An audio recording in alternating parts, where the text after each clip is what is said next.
ان الحمد للہ نحمده ونستعینه ونستغفره ونعوذ باللہ من شرور انفسنا ومن سیئات اعمالنا من يهده اللہ فلا مضل له ومن يضلل فلا هادی له واشهد ان لا الہ الا اللہ وحدہ لا شریک له واشهد ان محمدا عبده ورسوله اما بعد فان خير الحديث كتاب الله وخير الهدي هدي محمد صلى الله عليه واله وسلم وشر الامور محدثاتها وكل محدثة بدعة وكل بدعة ضلالة وكل ضلالة في النار.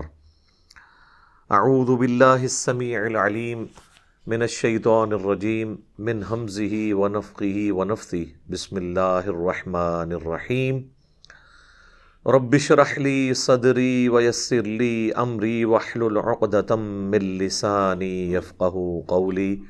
بسم اللہ الرحمن الرحیم. ان اللہ وملائکتہ یصلون علی النبی یا ایہا الذین آمنوا صلوا علیہ وسلموا تسلیما. اللہم صلی علی محمد وعلی آل محمد کما صلیت علی ابراہیم وعلی آل ابراہیم انک حمید مجید. اللہم بارک علی محمد وعلی آل محمد کما بارکت علی ابراہیم وعلی آل ابراہیم انک حمید مجید. اللہم ربنا آتنا فی الدنیا حسنہ وفی الآخرۃ حسنہ وقنا عذاب النار. لا الہ الا انت سبحانک انی کنت من الظالمین. ربنا آتنا من لدنک رحمہ وہیئ لنا من امرنا رشدا. یا حی یا قیوم برحمتک استغیث ولا حول ولا قوة الا باللہ العلی العظیم. آمین. الحمدللہ آج 18 اپریل 2021 کی قرآن کلاس نمبر 76 کی اسٹوڈیو ریکارڈنگ ہونے جا رہی ہے. آج انشاءاللہ تعالی ہم سورۃ النساء کی آیت نمبر 66 سے آنورڈ سٹارٹ کریں گے. ٹاپک وہی منافقین کا چل رہا ہے، اور سورۃ النساء کے سٹارٹ میں بھی میں نے عرض کیا تھا کہ سورۃ النساء کا جو میجر پورشن ہے وہ منافقین کو ایڈریس کرتا ہے، اور ساتھ ہی ساتھ جو معاشرے کے پسے ہوئے لوگ ہیں، عورتیں، غلام، بچے، ان کے حقوق کے اوپر بھی یہ صورت سب سے زیادہ ایڈریس کرنے والی صورتوں میں ایک صورت یہ ہے. یہ دو مرکزی اس کے ٹاپک ہیں. چونکہ مدنی صورت ہے تو مدینے میں سب سے بڑی آزمائش جو ہے وہ منافقین والی تھی، اور جب مدینے میں ریاست قائم ہو گئی اس کے بعد پھر سب سے زیادہ ضروری چیز یہ تھی کہ معاشرے میں جو کمزور طبقات ہیں ان کے حقوق کے اوپر بات کی جائے، اور اس میں ٹاپ آف دا لسٹ عورتیں ہیں، بچے ہیں اور غلام. اسی لیے سورت کا نام بھی سورۃ النساء ہے. اعوذ باللہ من الشیطان الرجیم. بسم اللہ الرحمن الرحیم. وَلَوْ أَنَّا كَتَبْنَا عَلَيْهِمْ، اور اگر ہم ان کے اوپر یہ بات فرض کر دیتے شریعت کے طور پر، ان اقتلوا انفسکم، کہ اپنے آپ کو قتل کرو یا اپنوں کو قتل کرو. یہ اشارہ ہو رہا ہے بنی اسرائیل کی ہسٹری میں ایک بڑے واقعے کی طرف، کہ جب حضرت موسیٰ علیہ السلام کوہ طور پر گئے تو پیچھے تقریباً 70,000 اسرائیلی جو کہ مسلمان تھے، حضرت موسیٰ علیہ السلام کے اصحاب بھی تھے وقت کے پیغمبر کی موجودگی میں، یعنی ہارون علیہ السلام کی موجودگی میں. صرف حضرت موسیٰ علیہ السلام کے کوہ طور پہ جانے کی ایک چھوٹی سی دوری کی وجہ سے وہ لوگ شرک کے اندر مبتلا ہوئے، اور انہوں نے بچھڑے کے بارے میں جو ہے وہ اس کو اپنا خدا مان لیا، ڈیوینٹی کلیم کر دی. سامری جادوگر والا واقعہ ہے، یوٹیوب کے اوپر میری الگ سے اس پہ ویڈیو ریکارڈ موجود ہے. تو اس کی سزا میں پھر 70,000 یہودی جو تھے وہ ایک دن میں قتل کیے گئے تھے، قتل مرتد کی سزا، جس کا ذکر سورۃ البقرہ میں موجود ہے، سورہ قصص کے اندر، سورہ طٰہٰ کے اندر، سورۃ الاعراف میں. یہ وہ صورتیں ہیں جہاں پہ ڈیٹیلڈ ہسٹری آئی ہے بنی اسرائیل کی. اور وہاں پہ پھر کہا گیا تھا اپنوں کو قتل کرو، یعنی ہر قبیلے کے لوگ اپنے قبیلے کے ان لوگوں کو قتل کریں جنہوں نے اس بچھڑے کی عبادت شروع کر دی تھی، کیونکہ اگر دوسرا قبیلہ کرتا تو وہ ایک قبائلی تعصب سامنے آ سکتا تھا. تو اللہ تعالیٰ اس چیز کی طرف اشارہ کرتے ہوئے کہہ رہا ہے منافقین کو، کیونکہ منافقین یہودی ہی تھے جنہوں نے اوپر سے کلمہ پڑھا ہوا تھا، تو انہی کی طرف روح سخن ہے کہ اگر تم لوگ جو بڑے وفاداری دکھاتے ہو ہمارے نبی صلی اللہ علیہ وآلہ وسلم کے ساتھ، دعوے دار ہو اور اندر سے اسلام کی جڑیں کاٹ رہے ہو، اگر تم پہ یہ امتحان آتا کہ تم اپنوں کو قتل کرو، او اخرجوا من دیارکم، یا پھر تم اللہ کے لیے اپنے گھر بار کو چھوڑو.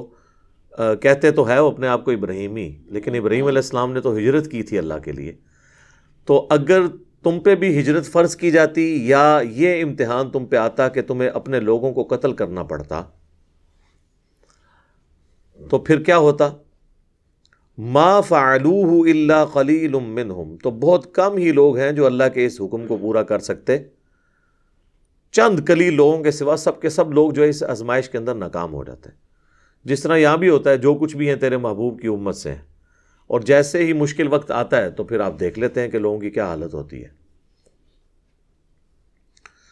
وَلَوْ أَنَّهُمْ فَعَلُوا مَا يُوعَظُونَ بِهِ، اور اگر یہ وہی کرتے جن کی ان کو نصیحت کی جا رہی ہے وحی کے ذریعے، لَكَانَ خَيْرًا لَهُمْ وَأَشَدَّ تَثْبِيتًا، تو یہ ان کے لیے بہتر ہوتا، اور اس طریقے سے اگر وہ ثابت قدمی والی روش اختیار کرتے یہی ان کے حق کے اندر بہتر ہوتا. لیکن اگر یہ ایسا ہوتا تو پھر تو ان کے لیے ہونا تھا وَإِذًا لَآتَيْنَاهُم مِّن لَّدُنَّا أَجْرًا عَظِيمًا، تو پھر ہم انہیں اپنے پاس سے بہت بڑا اجر عطا فرماتے اگر یہ واقعی اخلاص کے ساتھ وقت کے پیغمبر کی آواز پہ لبیک کہتے. اب یہ یاد رکھیے گا، یہ سب کے سب وہ لوگ ہیں جو قانوناً مسلمان ہیں، اصحاب رسول ہیں، لیکن اندر سے منافق ہیں. اور اس کا جو کلائمیکس ہے وہ سورہ توبہ میں جا کے آئے گا کہ کس طریقے سے پھر وہ فرق ظاہر ہونا شروع ہو گیا کہ وہ لوگ بہانے کر کے جہاد اور قتال سے بھاگنا شروع ہو گئے. وَلَهَدَيْنَاهُمْ صِرَاطًا مُسْتَقِيمًا، اور اگر یہ روش اختیار کرتے، تابع فرمان بن جاتے، تو اللہ تعالیٰ انہیں پہنچا دیتا سیدھے راستے کی طرف. اب اللہ تعالیٰ کی طرف سے ایک یونیورسل ٹروتھ آ رہا ہے، اہل ایمان کے لیے بہت بڑی خوشخبری ہے اس آیت مبارکہ کے اندر، جو سورۃ النساء کی آیت نمبر 69 ہے. وَمَن يُطِعِ اللَّهَ وَالرَّسُولَ، جو کوئی بھی اطاعت اختیار کرے گا اللہ کی اور اس کے رسول کی، صرف محبت کا دم نہ بھرے بلکہ پیروی کرے اللہ کی اور اس کے رسول کی، عز وجل وصلی اللہ علیہ وآلہ وسلم. فَأُولَئِكَ مَعَ الَّذِينَ أَنْعَمَ اللَّهُ عَلَيْهِمْ، پس یہ لوگ پھر قیامت کے دن ان لوگوں میں ہوں گے، ان کے ساتھ شمار کیے جائیں گے جن پہ اللہ کا انعام ہوا ہے، انعام ہوگا. من النبیین، جو کہ انبیاء میں سے بھی ہیں، سب سے ٹاپ آف دا لسٹ تو انعام یافتہ لوگ انبیاء ہیں. والصدیقین، اور صدیقین، یہ بھی ایک ٹائٹل ہے، یعنی انبیاء کے بعد غیر انبیاء کے لیے ٹاپ آف دا لسٹ جو ٹائٹل ہے وہ صدیق ہے. والشہداء، اور شہداء میں ایک تو شہید ہے وہ جسے ہم جانتے ہیں جو اللہ کے لیے لڑتا ہوا مارا جائے. اسلام میں وہ بھی شہید ہے کیونکہ وہ پریکٹیکلی شہادت دے رہا ہوتا ہے اپنی جان دے کر کہ جس نظریے کا میں دعوے دار ہوں اس کے لیے میں اپنی جان بھی دینے کے لیے تیار ہوں. ویسے جو بھی شہادت علی الناس کرتا ہے، وقت کے پیغمبر کا پیغام باقی امتیوں تک پہنچاتا ہے، وہ بھی شہید ہی ہوتا ہے، وہ شہادت علی الناس ہے، جس کا ذکر سورۃ البقرہ کے شروع میں آیا کہ نبی صلی اللہ علیہ وآلہ وسلم تم پر شہید ہیں اور تم جو ہے وہ باقیوں پر شہید بنائے گئے ہو، یعنی نبی علیہ السلام کا پیغام اب پوری امت تک پہنچانا ہے. یہی ذکر سورۃ الحج میں بھی آیا، اس کے اوپر میں نے تفصیلی گفتگو بھی کی تھی. والصالحین، اور جو نیکوکار ہیں. وحسن اولئک رفیقا، اور کیا ہی اچھے ساتھی ہیں اگر کسی کو یہ ساتھی نصیب ہو جائیں. یعنی انبیاء، صدیقین، شہداء اور صالحین، ان چاروں کا ساتھ اگر کسی کو قیامت والے دن نصیب ہو جائے تو یہ بہت بڑی اس کے لیے اعزاز ہے. حتیٰ کہ صحیح بخاری اور صحیح مسلم دونوں میں حدیث ہے، سیدہ عائشہ کہتی ہیں سلام اللہ علیہا، جب نبی علیہ السلام کی موت کا وقت قریب آیا تو کہتی ہیں ہمیں تو اس وقت آئیڈیا نہیں تھا کہ مطلب یہ جو کچھ ہونے جا رہا ہے. تو اللہ کے نبی علیہ السلام بار بار آسمان کی طرف نگاہ اٹھاتے تھے اور کہتے تھے کہ مجھے یعنی اللہ تعالیٰ نصیب کرے ساتھ اللہم رفیق الاعلیٰ، اعلیٰ جو رفقا ہیں مجھے ان کا ساتھ نصیب کر. یہی وہی رفیقہ کا لفظ ہے. تو سیدہ عائشہ کہتی ہیں کہ میں نے اس وقت مجھے وہ بات یاد آئی جو حضور صلی اللہ علیہ وآلہ وسلم کے عام دنوں میں تھی. آپ کیا کرتے تھے کہ اللہ تعالیٰ کسی نبی کو اس وقت تک موت نہیں دیکھتا جب تک کہ جنت میں اسے اس کا مقام دکھا نہ دے، اور اسے یہ اختیار نہ دے دے کہ چاہے تو وہ دنیا میں رہنا چاہے تو رہے، چاہے وہ موت کو اختیار کرے. تو جب نبی علیہ السلام یہ بار بار کہہ رہے تھے نا کہ اے اللہ رفیق اعلیٰ کے ساتھ مجھے ملا دے، تو حضرت عائشہ کہتی مجھے فوراً یاد آیا کہ یہ اللہ کے نبی کو اختیار دیا جا رہا ہے اور اب آپ اس دنیا میں نہیں رہیں گے، کیونکہ آپ یہی دعا کر رہے ہیں کہ مجھے میرے رب کے ساتھ، جو نیک لوگ ہیں ان کے ساتھ مجھے میرا رب ملا دے. اور پھر نبی علیہ السلام کی روح پرواز کر گئی. انا للہ و انا الیہ راجعون. اللہم صلی علی محمد وعلی آل محمد. اس آیت کے کانٹیکسٹ میں ایک اور حدیث ہے اسپیسیفکلی صحیح بخاری اور صحیح مسلم دونوں میں، کہ ایک شخص حاضر خدمت ہوا نبی صلی اللہ علیہ وآلہ وسلم کی بارگاہ میں اور عرض کیا کہ اے اللہ کے محبوب صلی اللہ علیہ وآلہ وسلم، قیامت کب آئے گی؟ تو آپ نے فرمایا تو نے قیامت کے لیے کوئی تیاری بھی کی ہوئی ہے؟ تو اس نے عرض کیا کہ تیاری تو میری اتنی زیادہ نہیں ہے، بس موٹا موٹا دین جو فرائض ہے اس میں پابندی کرتا ہوں، بہت زیادہ نفلی عبادات میرے پاس نہیں ہے. یہ نہیں ہے کہ وہ بالکل ہی کوئی کوڑا تھا، کچھ کرتا کراتا ہی نہیں تھا، یعنی ایکسٹرا عبادتیں نہیں ہیں، بس ڈیٹم لیول پہ جو فرائض ہیں وہ پورے کرتا ہوں. البتہ اللہ اور اس کے رسول عز وجل و صلی اللہ علیہ وآلہ وسلم سے میں محبت کرتا ہوں. تو آپ صلی اللہ علیہ وآلہ وسلم نے فرمایا کہ پھر تم اسی کے ساتھ ہوگے قیامت والے دن جس سے محبت کرتے ہو. یعنی اگر کوئی اللہ اور اس کے رسول سے محبت کرتا ہے اور خالی کھلی محبت نہیں، اطاعت بھی کرے، اطاعت کے ساتھ محبت. حضرت انس بن مالک کہتے ہیں کہ اسی حدیث میں کہ ہمیں نبی صلی اللہ علیہ وآلہ وسلم کے کسی فرمان سے ایمان لانے کے بعد اتنی خوشی نہیں ہوئی جتنا حضور کی اس بات سے ہوئی کہ قیامت والے دن جو شخص دنیا میں جس سے محبت کرتا ہے وہ اسی کے ساتھ محشور کیا جائے گا، اٹھایا جائے گا، اس کے ساتھ ہوگا، اس کا ساتھ اسے نصیب ہوگا. پھر بخاری مسلم کے الفاظ ہیں، حضرت انس بن مالک کہتے ہیں اے اللہ، میں تجھ سے، تیرے نبی سے، ابو بکر سے اور عمر سے محبت کرتا ہوں. گو میرے اعمال رسول اللہ والے نہیں ہیں، نہ ابو بکر اور عمر والے، لیکن میں پھر بھی تجھ سے امید رکھتا ہوں کہ مجھے اپنے نبی صلی اللہ علیہ وآلہ وسلم کا اور سیدنا ابو بکر و عمر رضی اللہ عنہما کا ساتھ قیامت والے دن نصیب فرما. ہم بھی اللہ سے دعا کرتے ہیں کہ اللہ تعالیٰ ہمیں قیامت والے دن اپنے انبیاء کے ساتھ، ان کے اہل بیت کے ساتھ، ان کے اصحاب کے ساتھ محشور فرمائے، آمین. ایک اور حدیث اس کانٹیکسٹ میں صحیح بخاری میں حدیث ہے جو اس کو بیلنس کرتی ہے کہ محبت نہیں صرف بلکہ اتباع بھی چلنی ہے. کہ آپ صلی اللہ علیہ وآلہ وسلم نے فرمایا کہ میری پوری امت جنت میں جائے گی سوائے اس کے جس نے انکار کر دیا. تو صحابہ نے عرض کیا کہ کس نے انکار کر دیا جنت میں جانے سے یا رسول اللہ صلی اللہ علیہ وآلہ وسلم؟ تو آپ صلی اللہ علیہ وآلہ وسلم نے فرمایا جس نے میرا حکم مانا وہ جنت میں جائے گا، اور جس نے میری نافرمانی کی اس نے جنت میں جانے سے انکار کر دیا. کیسے زبردست الفاظ ہیں. یعنی جس نے نافرمانی کی اس نے خود ہی جنت میں جانے سے انکار کر دیا. اس حدیث سے پتہ چلا کہ حضور کی پیروی بھی اختیار کرنی ہے. اور اس سے بھی بڑھ کے جو سورہ آل عمران کی آیت نمبر 31 ہے، قُلْ إِن كُنتُمْ تُحِبُّونَ اللَّهَ فَاتَّبِعُونِي يُحْبِبْكُمُ اللَّهُ وَيَغْفِرْ لَكُمْ ذُنُوبَكُمْ.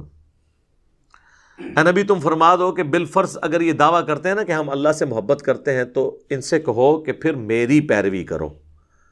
پیروی خالی اطاعت نہیں، محبت کے ساتھ اتباع کرنا، پیروی کرنا، اس کو کہتے ہیں اتباع. پھر اللہ بھی تم سے محبت کرے گا اور تمہارے گناہوں کو بھی معاف کر دے گا. تو یہ آیت بھی اس بات کا ثبوت ہے کہ صرف محبت کچھ نہیں ہے جب تک کہ آپ اس کے ساتھ پیروی اختیار نہ کریں. ادروائز یہ خالی کھلی محبت ہو، دنیا میں بھی کوئی ماننے کے لیے تیار نہیں ہے.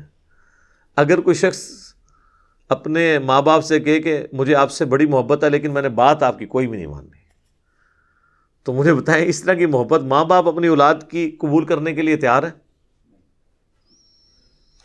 اب ہم میں سے تو اکثر لوگ خود بال بچے دار ہو چکے ہیں، تو ہم تو میرے خیال اب یہ بات کر سکتے ہیں کہ ہم اپنی اولاد کی ایسی محبت ماننے کے لیے تیار ہیں جس میں ہماری بات کوئی نہ مانے. ایسے ہو نہیں سکتا، یہ دنیا کا نظام ایسے چل نہیں سکتا. تو نبی علیہ السلام کی پیروی بھی کرنی ہے. صرف محبت کے دعوے کرنا، عشق رسول کے نعرے لگانا اور اس کی بنیاد کے اوپر یہ سمجھنا کہ قیامت والے دن کوئی چھٹکارے والا معاملہ ہو جائے گا، تو یہ بالکل ہماری ایک وشفل تھنکنگز تو ہو سکتی ہیں، ایک خواہشات ہو سکتی ہیں، لیکن ضروری نہیں ہے کہ ہم جو خواہش کر رہے ہیں ہماری خواہشات کے مطابق اللہ نے معاملات کو لے کے چلنا ہے. اللہ نے تو اپنے رولز اور ریگولیشنز کے مطابق معاملات کو لے کے چلنا ہے. اب میرے بھائیوں، اسی کانٹیکسٹ میں یہ جو اس وقت ملکی حالات ہیں اس کے اوپر بھی تھوڑی ڈسکشن کروں. آپ کو پتہ ہے پچھلے دنوں یہ 12 اپریل 2021 کو جو پاکستان میں ایک ابھرتی ہوئی پولیٹیکل جماعت تحریک لبیک TLP تحریک لبیک پاکستان، ان کے امیر کو گورنمنٹ لیول کے اوپر گرفتار کیا گیا، سعد رضوی صاحب کو. اور اس کے بعد آپ نے 3-4 دن دیکھا ہے کہ ملک میں ریاست اور حکومت نام کی کوئی چیز ہمیں نظر نہیں آئی. جس طریقے سے پاکستانی عوام نے اس کو ریئیکٹ کیا اور اس کے اگینسٹ جس طریقے سے حکومت نے، جس طریقے سے ہماری گورنمنٹ نے اس کو رسپانس کیا، اور اس کا جو رزلٹ اب ہمارے سامنے ہے اور ابھی آنے والے دنوں میں ہمیں مزید بھگتنا پڑے گا، یہ ہمارے ملک کے لیے ایک الارمنگ سچویشن ہے. اور آپ کو پتہ ہے جب سے یہ خاکوں والا سلسلہ شروع ہوا ہے 2011 سے لے کے ابھی تک، اب تو 2021 چل رہا ہے، اپریل کا مہینہ، ان 10 سالوں میں کئی دفعہ یہ معاملات آئے اور میں نے مختلف اوقات میں اس کے اوپر ڈیٹیل ویڈیوز بھی ریکارڈ کروائی ہیں. آپ یوٹیوب کے اوپر جا کے اگر آپ لکھیں نا گستاخانہ کارٹون کے اوپر کاؤنٹر نیریٹو، تو میں نے آلموسٹ تقریباً 1.5 گھنٹے میں پورا کاؤنٹر نیریٹو دیا ہے، صرف جذباتی تقریر نہیں کی ہے، جس میں نے بتایا کہ ہمارے حکمرانوں کے کرنے کا کام کیا ہے، ہمارے علماء کے کرنے کا کام کیا ہے، ہماری عوام الناس کے کرنے کا کام کیا ہے، پھر کمبائنڈ امت لیول کے اوپر ہمارے جو آرگنائزیشنز ہیں، جس طرح OIC ہے، جو OIC بنی ہوئی ہے، اس کے کرنے کا کام کیا ہے. یہ ساری چیزیں میں نے ڈیٹیل سے ریکارڈ کروائی ہیں، وہ میں اس کو ریپیٹ نہیں کرتا. میں اس وقت جو یہ صورتحال چل رہی ہے اس کے اوپر تھوڑی اپنی گزارشات رکھوں گا. ویسے تو آپ دیکھ رہے ہیں کہ اس طرح کے کریٹیکل ایشو کے اوپر اور کوئی بات کرنے کے لیے تیار ہی نہیں ہوتا. اب میں گورنمنٹ سے اور ریاستی اداروں سے کہوں گا کہ وہ علماء جو آپ پبلکلی آپ لوگوں نے لانچ کیے ہوئے ہیں، اب وہ علماء کدھر ہیں کہ آ کے امت کو سمجھائیں کہ امت کس طرف جا رہی ہے؟ کوئی بھی ان کا ساتھ دینے کے لیے تیار نہیں ہوگا۔ اس کی وجہ ہے کہ علماء بھی اس وقت تک ریاست کا ساتھ دیتے ہیں جب تک ان کے اپنے مفادات کے اوپر ضرب نہ پڑے۔ اب پبلک ڈائنامکس تو یہ ہے کہ عوام میں غصہ جو ہے حکومت کی اس ایکٹیویٹی کے خلاف ہے، لہٰذا کسی مکتب فکر کا عالم دین بھی اس وقت حکومت کے ساتھ کھڑا نہیں ہوگا۔ ہاں یہ ضرور ہوگا کہ حکومت کے خلاف کھڑے ہو جائیں، اور وہ آپ کو پارلیمنٹ میں تقریروں سے اور باقی جو مکاتب فکر کے علماء ہیں ان کی باتوں سے اندازہ ہو رہا ہے۔ کم از کم اس سے یہ پتہ چل گیا کہ جب مفادات کے اوپر ضرب پڑتی ہے تو ہمارے علماء اس طرح اکٹھے ہو جاتے ہیں۔ آپ نے دیکھا ہے سارے اکٹھے ہوئے ہیں۔ تو اب ہمارے حکومت کو، پرائم منسٹر کو اور ریاستی اداروں کو بھی پتہ چل جانا چاہیے، خیر ان کو پہلے بھی پتہ ہے، ویسے انہوں نے آنکھیں بند کی ہوں تو الگ بات ہے، کہ کون سے علماء ہیں جو واقعتاً اس ملک کے اندر امن چاہتے ہیں اور عوام کو صحیح راستے پر چلانا چاہتے ہیں، اور کون سے علماء ہیں جو بس صرف اپنے وقتی مفادات کے لیے کوئی ایسا بیانیہ دے دیتے ہیں۔ میں اشارتاً بات کر رہا ہوں، کسی کا نام نہیں لے رہا، پھر لوگوں کی وہ جذبات وابستہ ہو جاتے ہیں، لوگ پھر اس کو برا مانتے ہیں۔ اس پوری صورتحال کے اندر جو میری ورڈکٹ ہے وہ یہ ہے کہ یہ حکومت نے جس طریقے سے اس معاملے کو مس مینج کیا ہے، سب سے بڑا جرم ہماری اس موجودہ حکومت کا ہے۔ یہ اس طریقے سے اس معاملے کو ٹیکل کرنا ہی نہیں چاہیے تھا۔ ابھی تو 20 اپریل آنے میں کئی دن باقی تھے، ایک جسٹ اناؤنسمنٹ کے اوپر آپ 10 دن پہلے پریمپٹیو رائٹ کو یوز کرتے ہوئے کہ یہ ہو گیا تو پھر یہ ہو جائے گا، آپ ایک ایسی جماعت کے سربراہ کو گرفتار کر لیتے ہیں کہ جو مکتب فکر سب سے بڑا مکتب فکر ہے ایٹ لیسٹ پاکستان کے اندر، بہت زیادہ محتاط اندازہ بھی لگائیں تو 70% سے زیادہ بریلوی مکتب فکر کی عوام الناس ہے پاکستان کے اندر، اور اس میں بھی سب سے زیادہ ڈائنامک جو جماعت ہے وہ تحریک لبیک ہے۔ اب میں یہ جو گفتگو کرنے جا رہا ہوں، کوئی یہ نہ سمجھے کہ میں اگر کوئی ایسی بات کر رہا ہوں جو تحریک لبیک کے حق میں جاتی ہے تو میں کوئی ان کے ساتھ کوئی ذاتی ہمدردی رکھتا ہوں۔ میں تو دنیا کے ہر انسان کے ساتھ ہمدردی رکھتا ہوں ٹروتھ لور ہونے کے ناطے۔ سب سے زیادہ اگر دنیا میں کوئی ایفیکٹ ہی ہے نا کسی جماعت کا تو وہ میں خود ہوں۔ مجھ پہ جو 2 دفعہ مرڈر اٹیمپٹ ہوئی ہے، ایک دفعہ 28 اکتوبر 2017 کو، اور ابھی ریسنٹلی جو 14 مارچ 2021 کو، یہ دونوں اٹیمپٹ جو ہیں وہ تحریک لبیک سے تعلق رکھنے والے مختلف 2 بچوں کی طرف سے ہوئی۔ میں ان کو بچے ہی سمجھتا ہوں، ظاہر ہے میرے تو ابھی 43 ایئرز ایج ہے، وہ 20 سال کے تو میرے بچوں کی مانند ہے، اور مجھے ان پہ کوئی غصہ بھی نہیں ہے۔ غصہ ان کے اوپر ہے کہ جو لوگ اس طرح کے بچوں کو کی غلط تربیت کرتے ہیں، یہ تو قابل رحم ہے۔ تو میں تو ڈائریکٹ افیکٹ ہی ہوں اس جماعت کا۔ میں یہ نہیں کہتا کہ جماعت لیول پہ وہ لوگ لانچ ہوئے ہیں، لیکن جماعت سے ہی متاثرین تھے۔ اس کے باوجود میں کہوں گا کہ حکومت نے جس طریقے سے تحریک لبیک کے ساتھ ڈیلنگ کی ہے یہ بالکل غلط طریقہ ہے۔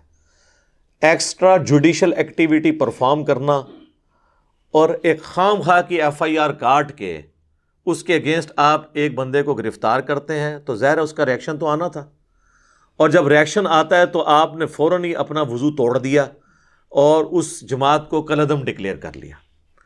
تو یہ تو آپ اپنے بیانیے کی نفی کرتے ہیں۔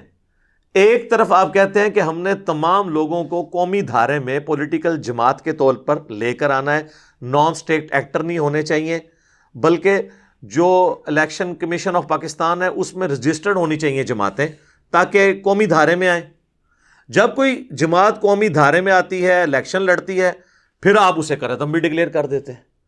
تو کسی ایک جگہ تو آپ قائم رہیں، یہ دوغلی پالیسی تو نہیں چل سکتی۔ یہ اسٹیٹ اپنے دشمن خود پیدا کر رہی ہے اپنی غلط ایکٹیویٹیز کی وجہ سے۔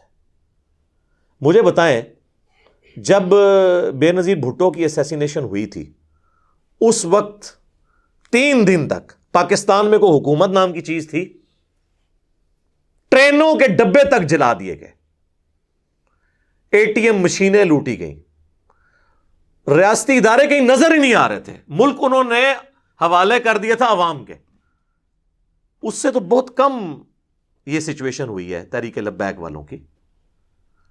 تو کیا اس کے بعد پاکستان پیپلز پارٹی کو کالعدم ڈکلیئر کر دیا گیا تھا؟ نہیں کیا تھا. تو تحریک لبیک پاکستان کو کالعدم کیوں ڈکلیئر کر رہے ہیں آپ یعنی لوگوں کو مجبور کر رہے ہیں کہ وہ پولیٹیکل دھارے سے نکل کر اسلحہ ہاتھ میں اٹھا لیں. یہ جو چاند ایک ایکٹیویٹیز ہوگی کہ انہوں نے پولیس والوں کو پکڑ کے مارنا شروع کر دیا, یہ تو سارے پولیٹیکل لیڈرز کی ماننے والے بھی یہ حرکتیں کر دیتے ہیں, اور یہ آئے دن اس طرح کے واقعات ہوتے ہیں. اتنی جلدی آپ نے ڈیسیژن لیا, اور ڈیسیژن اناؤنس کرنے والے ہمارے جو وزیر داخلہ صاحب ہیں ان کو شرم بھی نہیں آئی ہے. یہ وہ وزیر داخلہ صاحب ہیں جو الیکشن جب لڑتے ہیں تو اس کے اوپر لکھا ہوتا ہے مجاہد ختم نبوت, اور یہ خود ان کی پرانی ویڈیوز بھی اب یوٹیوب کے اوپر آپ کو مل جائیں گی, لوگوں نے دوبارہ سے اپلوڈ کر دی ہیں, کہ جب اسی تحریک لبیک کے دھرنے 2017 میں چل رہے تھے تو اس وقت یہی آ کے ہمیں یہ بھاشن دیا کرتے تھے کہ تحریک لبیک کا ساتھ دیں, ختم نبوت کے اوپر ہم کسی کو اس طرح ڈاکہ نہیں مارنے دیں گے, یہ نہیں کرنے دیں گے, وہ نہیں کرنے دیں گے. اور آج وہی جماعت ہے, اور آپ ان کا ایٹیچیوڈ دیکھ لیں.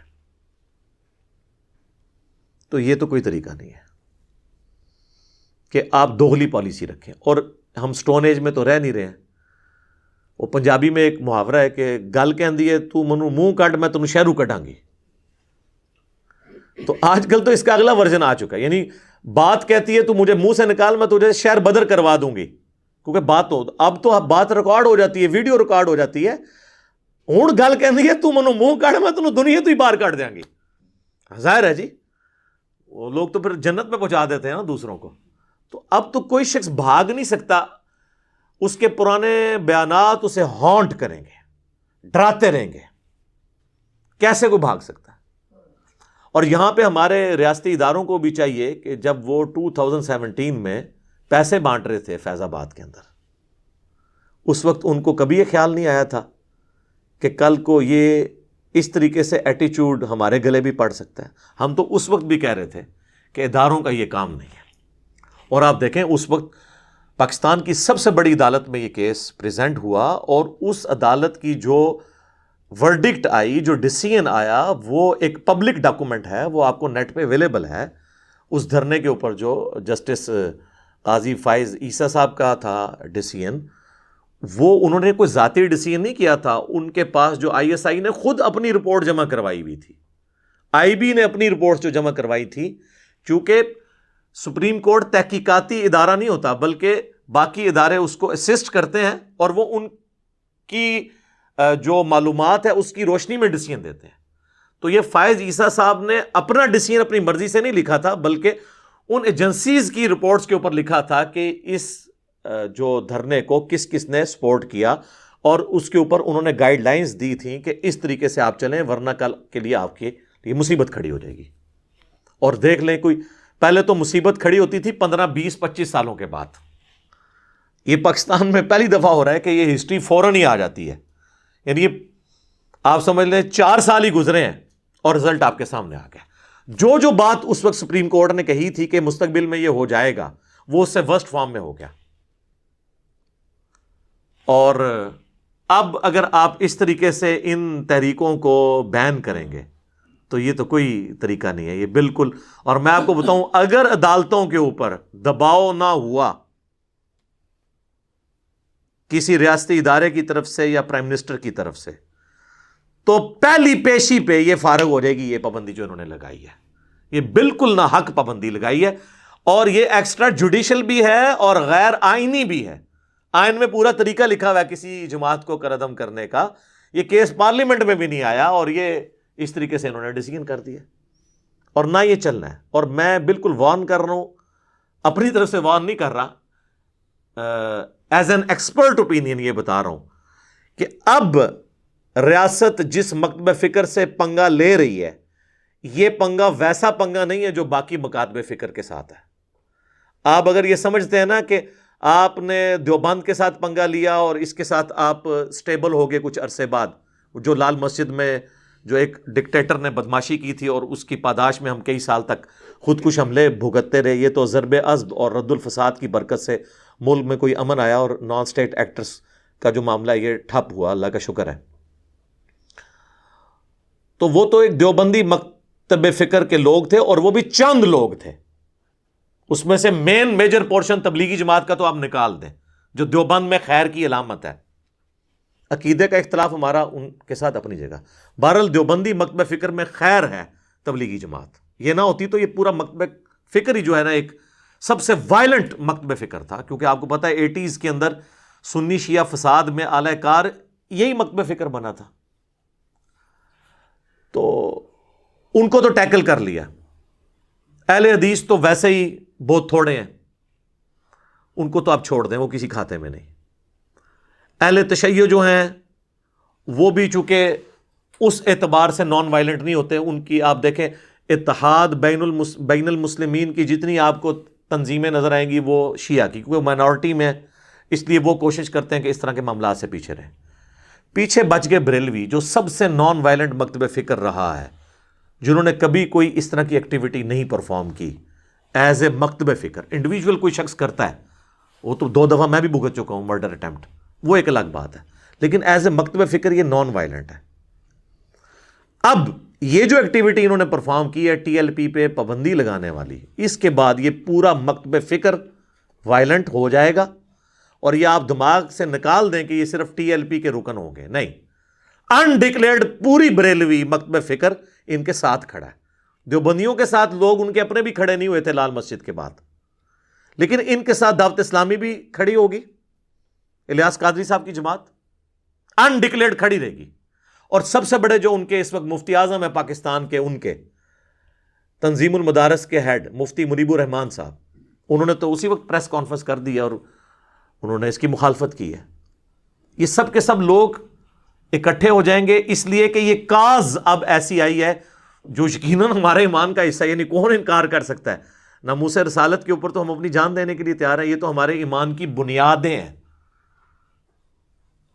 تو چونکہ بریلوی مکتب فکر نے اس چیز کو ایجنڈے کے طور پہ سامنے رکھا ہوا ہے، لہٰذا اب یہ کوئی نہیں دیکھے گا کہ اس کا تعلق ٹی ایل پی سے ہے یا دعوت اسلامی سے ہے یا منہاج القرآن سے ہے یا وہ نقشبندی ہے یا وہ قادری ہے یا وہ چشتی ہے یا سہروردی ہے یا وہ فلاں پیر کا مرید ہے، یہ گولڈے والی گدی کے ساتھ اٹیچ ہے، یا وہ جو ہے وہ سیال شریف کی گدی کے ساتھ اٹیچ ہے، یا وہ تونسا شریف والوں کے ساتھ اٹیچ ہے، یا وہ کوٹلی والوں کے ساتھ اٹیچ ہے، وہ سب کے سب ایک ہوں گے۔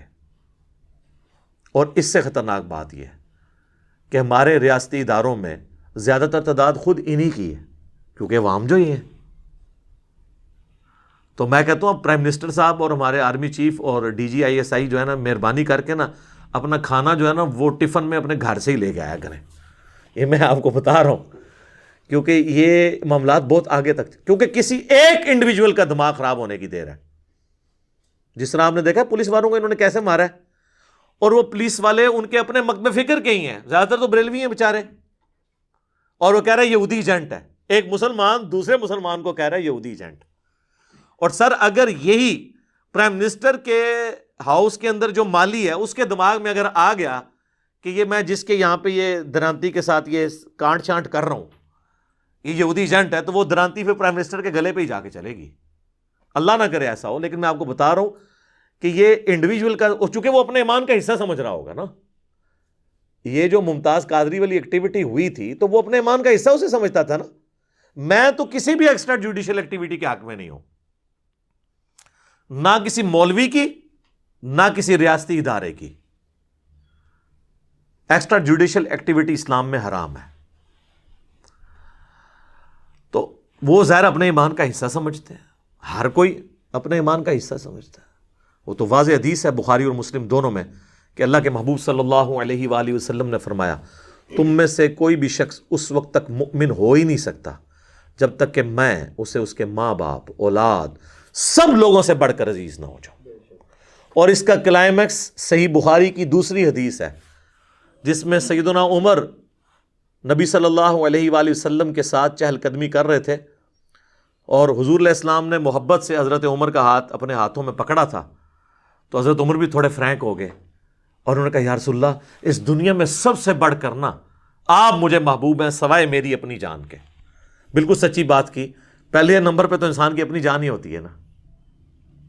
تو نبی علیہ السلام نے، اچھا حضرت عمر یہ ایکسپیکٹ کر رہے تھے حضور کہیں گے واہ کیا بات ہے، میں تیرے بیوی بچوں سے بھی بڑھ کے تجھے عزیز ہوں۔ انہوں نے فرمایا عمر بلکہ تیری جان سے بھی بڑھ کے۔ ان کا یا رسول اللہ آپ مجھے میری جان سے بھی بڑھ کر عزیز ہے۔ تو آپ نے فرمایا اب عمر تیرا ایمان مکمل ہوا۔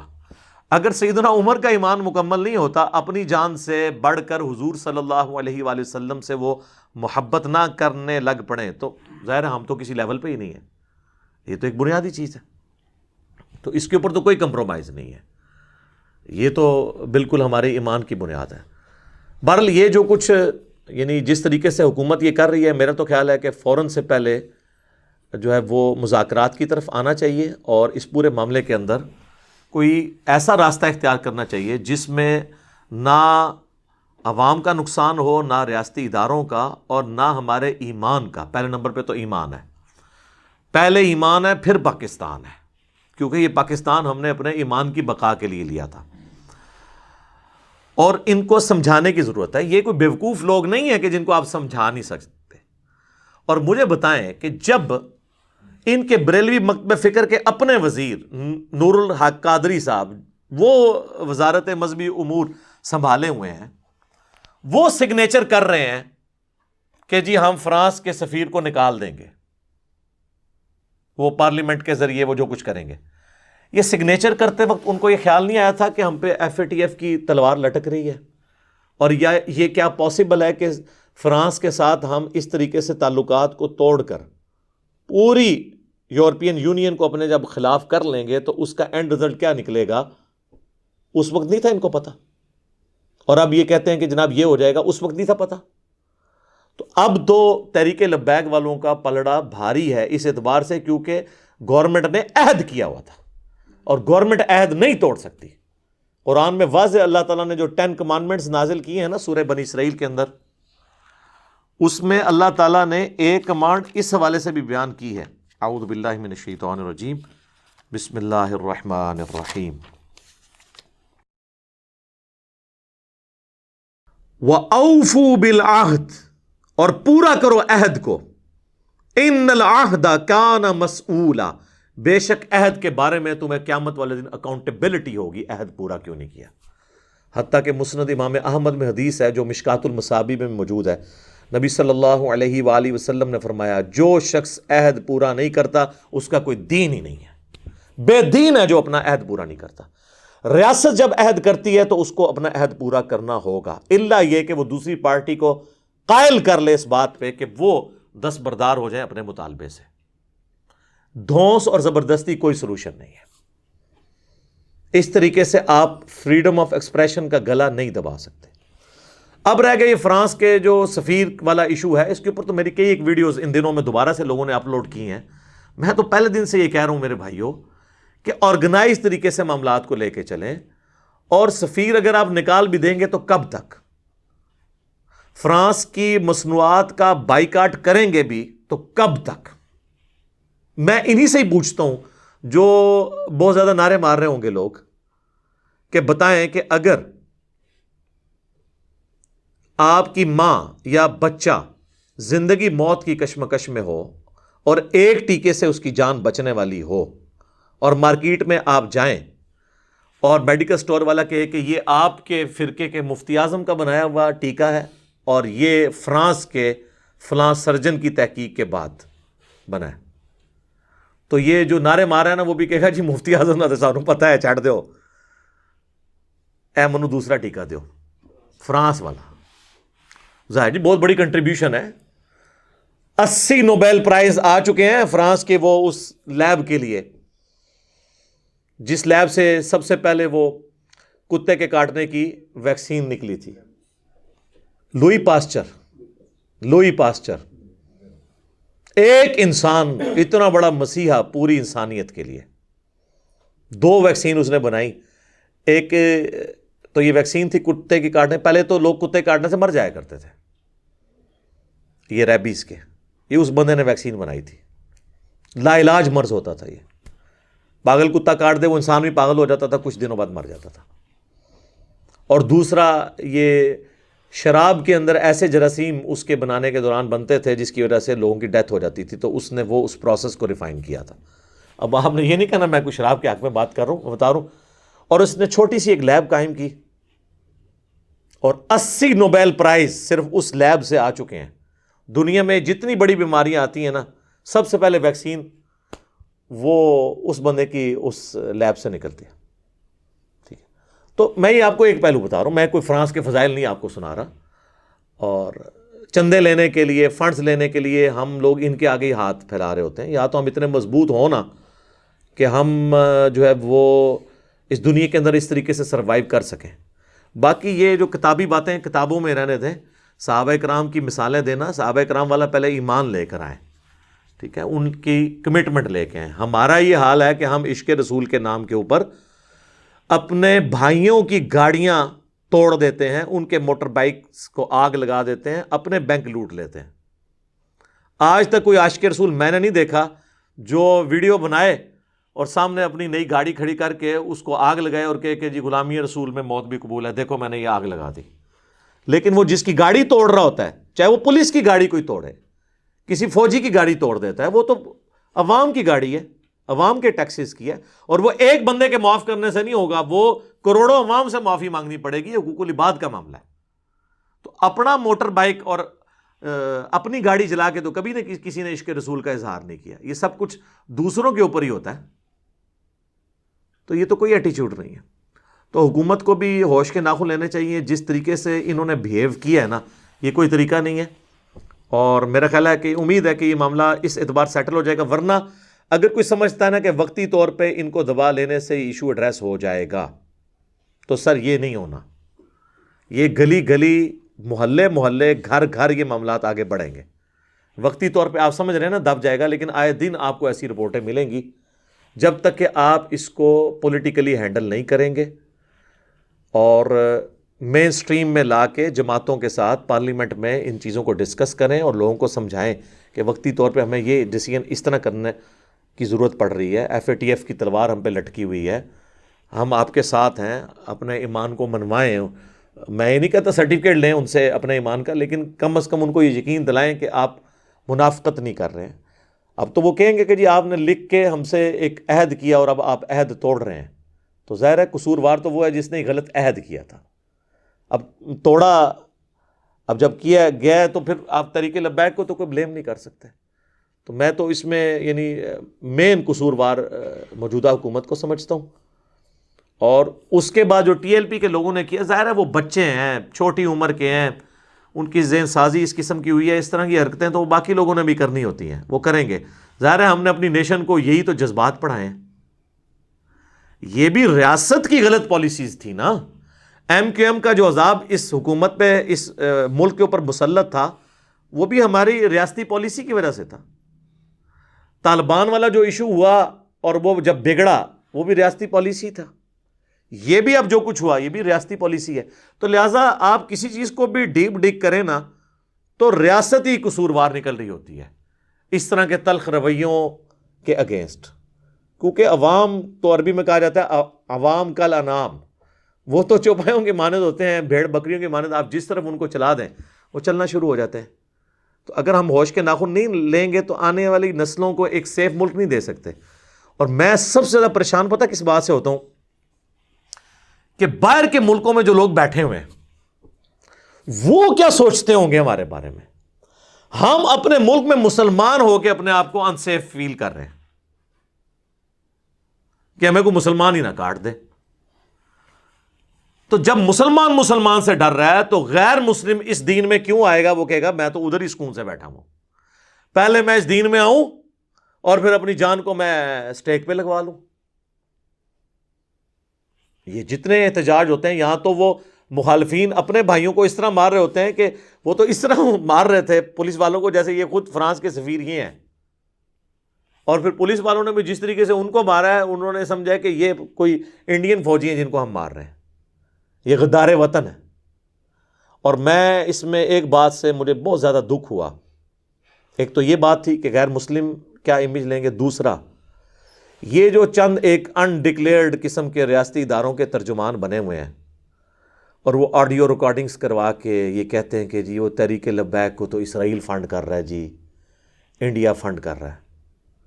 لعنت ہے جی ایسی سوچ کے اوپر کہ آپ اپنے ملک کے لوگوں کو، مخلص لوگوں کو جن سے معاملہ مس مینج ہوا، آپ ان کے اوپر یہ الزامات لگائیں گے۔ ہمیں نہیں پتا یہ لوگ کون ہیں، یعنی کوئی مریخ سے تو نہیں نازل ہوئے ہیں، ہمارے ساتھ کے لوگ ہیں۔ ایون میں نے آپ کو پہلے بھی بتایا تھا، خادم رضوی صاحب فوت ہو گئے، اللہ تعالیٰ ان کی مغفرت کرے، ان کی غلطیوں سے درگزر کرے، ان کو نیک کاموں کا اجر دے۔ میں نے ان کی ڈیتھ کے اوپر بھی میری ویڈیو سب سے زیادہ دیکھی گئی تھی۔ میں نے اس وقت بھی بات کی تھی کہ ان کے اخلاص میں کوئی شک نہیں ہے، ان کی زندگی فقر میں گزری ہے، انہوں نے اس تنظیم سے کچھ حاصل کر کے اپنے ایسٹس نہیں بنائے ہیں، درویشی کی زندگی ان کی گزری ہے۔ میں تو ان کو پرسنلی بھی جانتا ہوں، میں تو 94 میں ایف ایس سی کا جب اسٹوڈنٹ تھا 1994 میں، تو ہمارے گلی کی مسجد میں ہی وہ آیا کرتے تھے مہینے میں ایک دفعہ، اور اسی مسجد سے انہوں نے حفظ بھی کیا ہوا ہے، جہلم سے ہی وہ کیے ہوئے۔ یہ ان کا پیر خانہ بھی ہے، کالے دیو میں ان کی بیت ہے، اور ان کا علمی بھی، یعنی آپ سمجھ لیں یہیں سے انہوں نے علم حاصل کیا۔ تو مرتے دم تک درویشی کی زندگی ان کی رہی ہے۔ ان کو انڈیا کیا، میں کہتا ہوں جی آپ بھی ذرا فنڈنگ لگا کے دیکھیں۔ یہ بھی ساتھ رضوی صاحب کو بھی پوری کوشش کی بعض لوگوں نے کہ پیسے دے کے بٹھا دیں، تو ان میں بحیثیت انسان، ہر انسان میں کوئی کمزوری ہوتی ہے، لیکن اس کاز کے لیے کوئی کمزوری نہیں کہیں پائی جاتی۔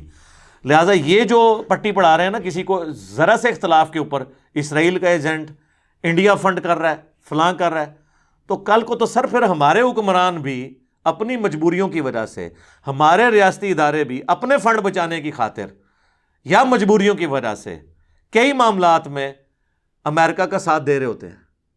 اور آج کل تو انڈیا کا بھی دوستی کا کافی نشہ چڑھا ہوا ہے بعض لوگوں کو، تو ہم اپنے حکمرانوں کو بھی، اپنے ریاستی اداروں کے لوگوں کو بھی کہنا شروع کر دیں کہ جی یہ قوم کے وسیع تر مفاد میں نہیں کر رہے، بلکہ یہ انڈیا کے، اسرائیل کے اور امریکہ کے ایجنٹ ہیں۔ ہم بھی وہی گالی دینا شروع کر دیں ان کو جو یہ گالی عوام کو دے رہے ہیں بعض لوگ ان میں سے بیٹھ کے۔ اور اگر کوئی کہتا ہے نا کہ یہ نہیں دے رہے ہیں، تو اس قسم کے جو بیانات دینے والے ہیں ان کو کنڈیم کرنا چاہیے۔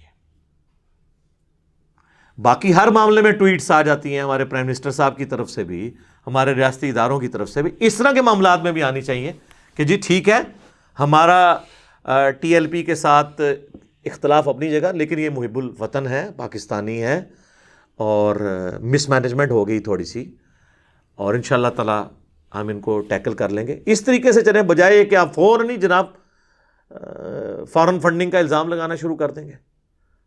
اور جی شواہد مل گئے ہیں، شواہد آج تک آپ لوگوں کی کوئی دلیل کورٹ میں کبھی ثابت نہیں ہوئی، اور پھر کہتے ہیں جی وہ کورٹ میں پیش کرنے کے قابل نہیں ہوتے شواہد۔ آپ سٹون ایج میں رہ رہے ہیں، آج کے دور میں تو آپ لوگوں کی ویڈیو خفیہ بنا سکتے ہیں، فون کالز ٹیپ کر سکتے ہیں۔ آج کے دور میں یہ کوئی ایکسکیوز نہیں ہے کہ کورٹ میں پیش کرنے کے قابل نہیں تھا یہ ثبوت، تو سر پھر آپ کو تو فوراً ان اداروں سے، حکومتوں سے الگ ہونا چاہیے کہ اس ماڈرن دور میں بھی آپ ثبوت نہ اکٹھے کر سکیں۔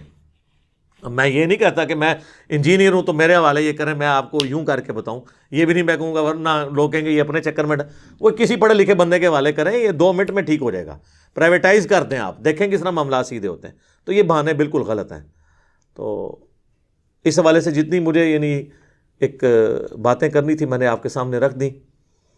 یہ چند ایک گزارشات تھیں جو میں نے حکومت کے گوش گزار کرنی تھیں، اور عوام الناس کے بھی، علماء کے بھی، کہ معاملات کو افہام و تفہیم کے ساتھ، محبت کے ساتھ، ٹرو اسپرٹ میں، ایک دوسرے سے نفرت کی بجائے کو ایگزسٹ کرنے کے جذبے کے ساتھ ان معاملات کو سالو کریں، تاکہ ہم آنے والے اپنے پاکستانیوں کو ایک امن والا ملک دے سکیں انشاءاللہ تعالی۔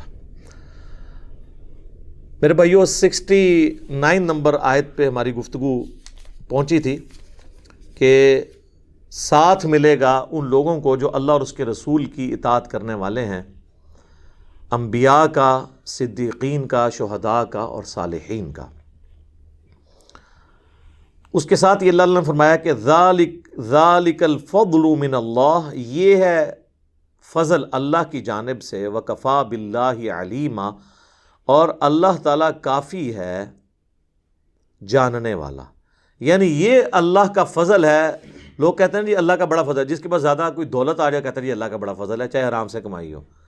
اللہ تعالیٰ کہہ رہا ہے کہ اصل فضل یہ ہے کہ قیامت والے دن کسی کو انبیاء کا، شہداء کا، صدیقین کا، صالحین کا ساتھ نصیب ہو جائے.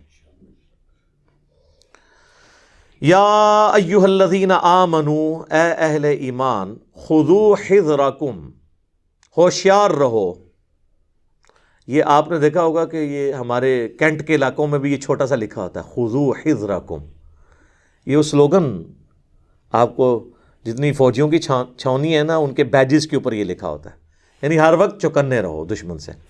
فانفروا ثبات او انفروا جمیعا، چاہے تم ٹولیوں کی شکل میں نکلو، سب کے سب مل کر نکلو، ہر صورت میں چاہے اکیلے ہو، کانشیس رہو اپنے دشمنوں کے اگینسٹ. ظاہر ہے کہ یہ اسپیسیفکلی تو اس وقت کی بات ہو رہی ہے جب ایک مسلسل مسلمانوں کا ایک چونکہ ریولوشن جاری تھا ہجرت مدینہ کے بعد، اور اندر کی سازشیں بھی اور باہر کی بھی سازشیں. وَإِنَّ مِنْكُمْ لَمَن يُبَطِّئَنَّ فَإِنْ أَصَابَتْكُمْ مُصِیبَةٌ، تم میں سے بعض ایسے ہیں جو ضرور دیر لگائیں گے تھوڑی سی، پھر جب انہیں مصیبت پہنچے گی قال قد انعم اللہ علی اذ لم اکن معہم شہیدا، تو وہ کہیں گے کہ اللہ کا بڑا احسان ہے کہ ہم ان کے ساتھ اس جنگ میں شامل نہیں تھے. یعنی جب کبھی کسی مہم پہ آپ نکلیں گے تو وہ پہلے تو وہ لیٹ ہونے کی کوشش کریں گے کہ ہم شامل نہ ہوں، اور اگر خدا نخواستہ اس مہم کے اندر مسلمانوں کو کوئی لاس ہوا تو کہیں گے اللہ کا شکر ہے ہم ساتھ شامل نہیں تھے. اور ساتھ ہی اب ان کی دو نمبری دیکھیں، چونکہ یہ دنیا دار لوگ ہیں نا، جب دوسری صورتحال ہوگی تو کیا ہوگی؟ وَلَئِنْ أَصَابَكُمْ فَضْلٌ مِّنَ اللَّهِ، اور اگر تمہیں اللہ کے فضل سے مال غنیمت ملے اور فتح مل جائے، لَيَقُولَنَّ كَأَن لَّمْ تَكُن بَيْنَكُمْ وَبَيْنَهُ مَوَدَّةٌ يَا لَيْتَنِي، تو کہیں گے کاش ہمارے اور ان کے درمیان کوئی محبت کا رشتہ قائم ہو جاتا، ہمیں بھی تھوڑا سا مال غنیمت پہ سے کوئی دنیا کا مال مل جاتا. یعنی جب نقصان ہوگا تو کہیں گے شکر ہے ہسی نہیں سی جنگ اچ گئے، اور جب جنگ میں فتح ہوئی اور مال غنیمت ملا تو پھر یہ آپ کے ساتھ دوستیاں گانٹیں گے کہ چلو ہم گئے تو نہیں، اس میں سے کچھ حصہ ہمیں بھی مل جائے، ہماری دوستی کام آ جائے. کنت معہم فافوزا فوزا عظیما، کاش میں بھی ان کے ساتھ ہوتا تو مجھے بھی کامیابی حاصل ہو جاتی. فلیقاتل فی سبیل اللہ، پس چاہیے کہ لڑا کریں اللہ کی راہ میں. یشرون الحیات الدنیا بالآخرہ، وہ لوگ جنہوں نے بیچ دی ہے دنیا کی زندگی آخرت کے عوض. اور اس کا کلائمیکس وہ سورہ توبہ میں ہے کہ ہم نے مومنین کی جانیں اور مال جنت کے بدلے میں خرید لیے. تو اللہ تعالیٰ یہاں پہ اصحاب رسول کو کہہ رہا ہے کہ جب تم نے دنیا بیچ کے آخرت کمائی ہے نا، تو پھر تمہیں اللہ کے راستے میں قتال کرنے سے کوئی چیز مانے نہیں ہونی چاہیے. وَمَن يُقَاتِلْ فِي سَبِيلِ اللَّهِ، اور جو کوئی اللہ کی راہ میں قتال کرتا ہے، فَيُقْتَلْ أَوْ يَغْلِبْ، خواہ وہ مارا جائے یا غالب ہو جائے، یعنی چاہے وہ شہید ہو جائے چاہے غازی ہو، فَسَوْفَ نُؤْتِيهِ أَجْرًا عَظِيمًا، تو ان قریب ہم اسے بہت بڑا اجر دیں گے. یعنی اللہ کے حضور اجر پکا ہے، چاہے کوئی شہادت کو پہنچے، خواہ وہ غازی ہو. ایون اس سے پہلے تو یہ بھی گزر چکا کہ اگر کسی کو نیچرل ڈیتھ بھی ہوئی ہے نا اللہ کی راہ میں تو اللہ تعالیٰ اسے بھی شہید لکھے گا. صحیح مسلم میں حدیث ہے کہ اگر کوئی شخص شہادت کی تمنا کے ساتھ زندگی گزار رہا تھا تو اسے اپنے بستر پہ بھی موت آئی نا تو وہ شہید لکھا جائے گا. اور ایک اور حدیث ہے صحیح مسلم کی کہ جس کے دل میں یہ خواہش نہ ہو کہ وہ اللہ کی راہ میں مارا جائے تو وہ منافقت کی ایک شاخ پہ مرا.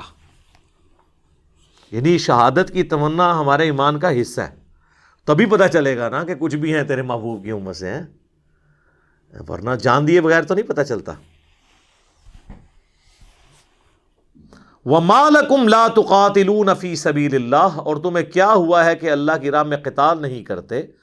وَالْمُسْتَضْعَفِينَ مِنَ الرِّجَالِ، جبکہ جو لوگوں میں سے پسا ہوا طبقہ ہے، جو غیر مسلم علاقے کے اندر یعنی مکے کے اندر ایمان قبول کرنے کے بعد وہاں پہ پسے ہوئے لوگ ہیں، والنساء اور عورتیں، والولدان اور بچے جن پہ ظلم کر رہے ہیں مکے کے لوگ اور تم مدینے میں ہو، یقولون اور وہ تو یہ کہہ رہے ہیں وہ مظلوم لوگ دعا کرتے ہوئے، ربنا اخرجنا من هذه القرية الظالم اهلها، اے رب ہمارے ہمیں اس بستی سے نکال دے جہاں کے رہنے والے لوگ ظالم ہیں، ہم پہ ظلم کرنے والے ہیں، وَاجْعَلْ لَنَا مِن لَّدُنْكَ وَلِيًّا، اور ہمارے پاس اپنے پاس سے ہمارے لیے کوئی پشت پناہ بنا دے، کوئی ہمارا مددگار بنا دے، وَاجْعَلْ لَنَا مِن لَّدُنْكَ نَصِيرًا، اور ہمارے لیے اپنے پاس سے کوئی مددگار بھیج دے۔